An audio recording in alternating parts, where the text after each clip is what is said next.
Pemirsa, Brigade Al-Quds merilis rekaman para pejuangnya menargetkan pasukan Israel dan kendaraan militer menggunakan peluru mortir selama serangan yang sedang berlangsung di Khan Yunis.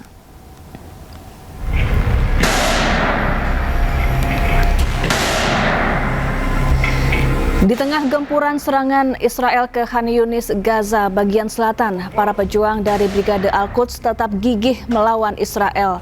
Berdasarkan rekaman yang dirilis, para pejuang Al-Quds menembakkan peluru mortir yang ditargetkan ke pasukan dan kendaraan militer Israel. Sebelumnya, Brigade Al-Quds mengklaim telah menewaskan dan melukai sejumlah tentara Israel dalam penyergapan di Khan Yunis, Gaza bagian selatan.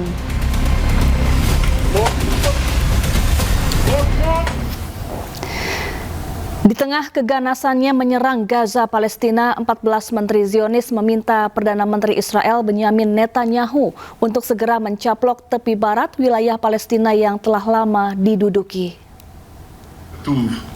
Adonai oz la'amo iten, Adonai varech et amo b'shalom. Ke-14 menteri tersebut berasal dari Partai Likud pimpinan Netanyahu. Seruan tersebut diberikan kepada Netanyahu dalam bentuk surat penandatanganan para menteri.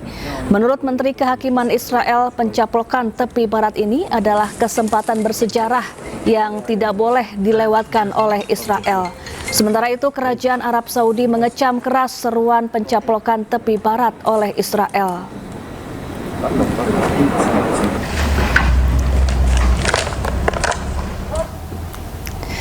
Ya, sedikitnya 13 orang tewas dalam serangan Israel terhadap sekolah yang menjadi tempat penampungan pengungsi di wilayah Al-Rimal Barat, kota Gaza. Ya, sementara di Gaza Selatan, pemirsa, sedikitnya 28 orang tewas saat menunggu bantuan kemanusiaan.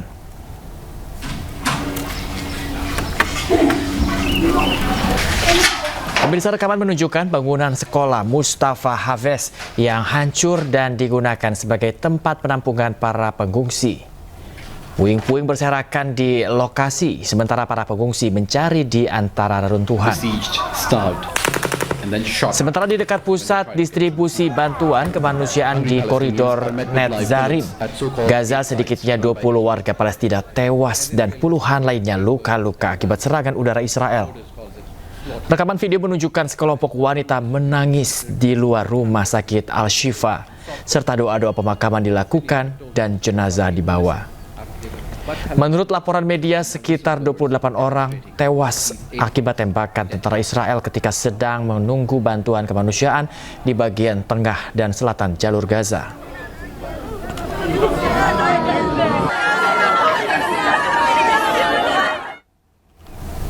Akibat serangan brutal Israel, sejumlah wilayah di Gaza telah rata dengan tanah. Ya, salah satunya di kamp pengungsi Jabalia.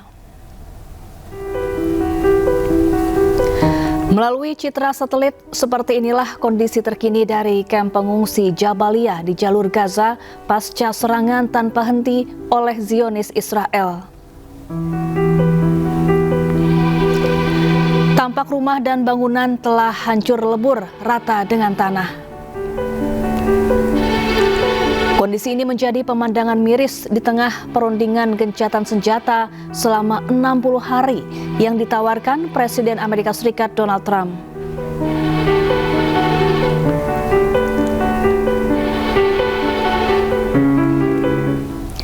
Ya, kekejaman Israel memakan puluhan ribu korban jiwa. Otoritas Kesehatan Gaza mencatat Israel telah membunuh 57.000 orang lebih.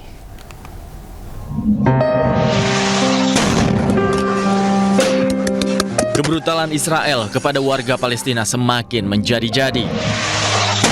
Selain membunuh warga sipil Gaza, pasukan Israel juga telah membunuh anak-anak dan lansia yang tinggal di Palestina. Otoritas Kesehatan Gaza melaporkan jumlah korban jiwa di jalur Gaza meningkat hingga total mencapai 57.012 orang. Sementara jumlah warga yang terluka mencapai 134.592 orang, terhitung sejak serangan besar Israel pada 7 Oktober 2023. Tak hanya itu, Bahkan, serangan terakhir Israel ke Gaza menewaskan 40 orang yang terjadi pada Rabu kemarin. Korban tewas termasuk Kepala Rumah Sakit Indonesia di Gaza, Dr. Marwan Al-Sultan dan keluarganya.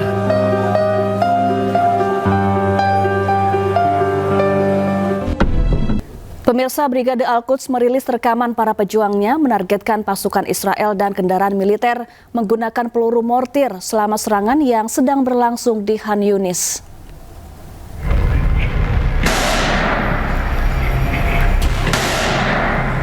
Di tengah gempuran serangan oleh Israel ke Khan Yunis, Gaza bagian selatan, para pejuang dari Brigade Al-Quds tetap gigih melawan Israel. Berdasarkan rekaman yang dirilis, para pejuang Al-Quds menembakkan peluru mortir yang ditargetkan ke pasukan dan kendaraan militer Israel. Sebelumnya, Brigade Al-Quds mengklaim telah menewaskan dan melukai sejumlah tentara Israel dalam penyerangan di Khan Yunis, Gaza bagian selatan.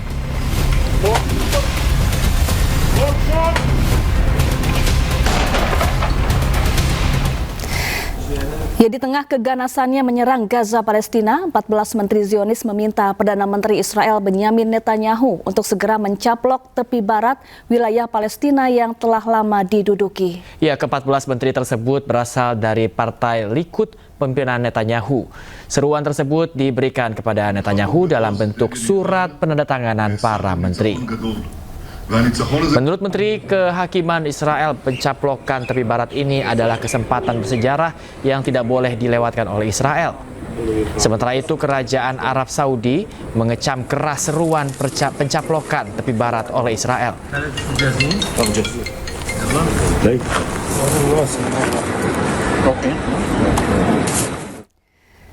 Ya, sedikitnya 13 orang tewas dalam serangan Israel terhadap sekolah yang menjadi tempat penampungan pengungsi di wilayah Al-Rimal, barat kota Gaza. Sementara di Gaza Selatan, sedikitnya 28 orang tewas saat menunggu bantuan kemanusiaan.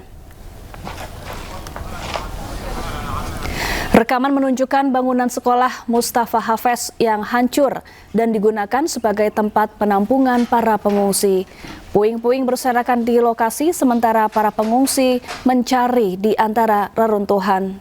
Sementara di dekat pusat distribusi bantuan kemanusiaan di koridor Netzarim, Gaza, sedikitnya 20 warga Palestina tewas dan puluhan lainnya luka-luka akibat serangan udara Israel. Rekaman video menunjukkan sekelompok wanita menangis di luar rumah sakit Al-Shifa serta doa-doa pemakaman dilakukan dan jenazah dibawa. Menurut laporan media, sekitar 28 orang tewas akibat tembakan tentara Israel ketika sedang menunggu bantuan kemanusiaan di bagian tengah dan selatan jalur Gaza.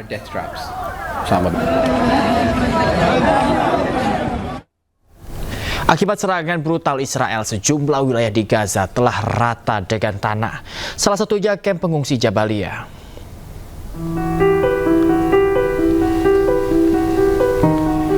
Melalui citra satelit, seperti inilah pemirsa kondisi terkini dari kamp pengungsi Jabalia di jalur Gaza pasca serangan tanpa henti oleh Zionis Israel. Tampak rumah dan bangunan telah hancur lebur, rata dengan tanah. Kondisi ini menjadi pemandangan miris di tengah perundingan gencatan senjata selama 60 hari yang ditawarkan oleh Presiden Amerika Serikat Donald Trump.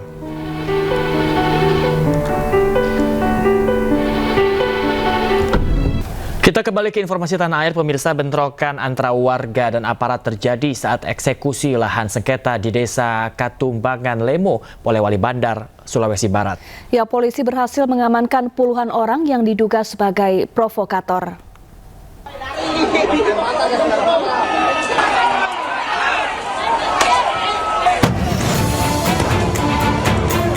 Beginilah situasi usai bentrokan ratusan warga yang menolak putusan eksekusi dengan petugas gabungan di Desa Ketumbangan Lemo, Polewali Bandar, Sulawesi Barat. Lokasi kejadian dipenuhi pecahan kaca dan batu yang diduga digunakan warga untuk melakukan perlawanan. Setelah 3 jam, aparat gabungan polisi dan BRIMOB akhirnya berhasil memukul mundur massa dan melakukan penyisiran di permukiman warga. Sebanyak 20 orang yang diduga terlibat dalam aksi anarkis dan memprovokasi massa diamankan. Mereka terdiri dari 17 pria dan 3 wanita yang langsung dibawa ke Mapolres untuk proses penyelidikan. Polisi juga menyita puluhan senjata tajam berbagai jenis mulai dari parang, badik, tombak besi hingga ketapel yang diduga dipersiapkan untuk melawan petugas. Setelah situasi kondusif, Panitera Pengadilan Negeri Polewali Mandar membacakan putusan eksekusi di titik objek sengketa. Selain membacakan putusan, sejumlah alat berat langsung diterjunkan untuk merobohkan 6 unit rumah yang berdiri di atas tanah sengketa. Akibat insiden ini, 10 personil kepolisian terluka dan saat ini masih menjalani perawatan di rumah sakit. Full bucket di lapangan dengan bukti-bukti dokumentasi yang ada. Jadi kita ada amankan sekitar 20 orang. 20 orang terdiri dari 17 laki-laki dan 3 orang perempuan yang disinyalir diduga kuat melakukan aksi anarkis, baik itu pelemparan batu, bom molotov, dan juga provokasi di lapangan sebagai otak penggeraknya. Diketahui sengketa lahan ini melibatkan pihak Haji Suku Maraja CS sebagai penggugat melawan Pauli CS yang sudah berlangsung sejak tahun 1997. Dari Polewali Mandar, Sulawesi Barat, Huzair Zainal, iNews melaporkan. Pemirsa, viral aksi kekerasan oleh oknum keamanan proyek lahan di Kabupaten Bogor, Jawa Barat. Ya, atas kejadian tersebut pemirsa menderita luka-luka akibat aksi kekerasan.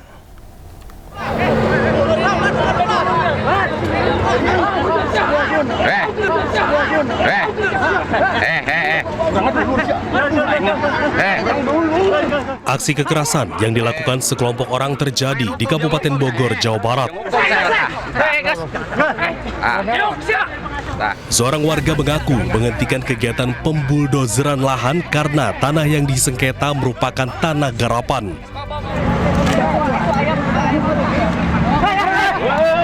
Hal ini dipicu karena tidak adanya pemberitahuan atau komunikasi yang jelas antara pemilik lahan garapan dengan warga. Hingga warga menghentikan kegiatan dengan cara mencabut kunci alat berat. Hal ini memicu amarah keamanan di lokasi hingga berujung pada pemukulan. Dia datang ke alat berat dan mengambil kuncinya. Kunci, nah sesudah itu sama anak-anak kan dikejar. Pas ketika dikejar, ya adalah perlawanan sama dia. Nah langsung dia, kalau nggak salah di videonya juga itu jelas. Ketika dia diamankan sama anak-anak, Mahdi itu memukul tim kami. Saya ambil kunci yang bulldozer pertama, saya pegang. Nah ngelangkah saya lari mau ngambil kunci yang beko, yang lagi ngerusak pohon pisang terus nangka apa. Nah saya dikejar Pak, saya didorong saya dikejar sama beberapa orang. Nah di situ langsung saya dikeroyok Pak. Dalam kejadian ini, seorang warga mengalami luka-luka akibat pemukulan dan buntut kejadian ini kedua belah pihak pun saling melaporkan kepada pihak kepolisian Polres Bogor. Dari Bogor, Jawa Barat, Wildan Hidayat, iNews melaporkan.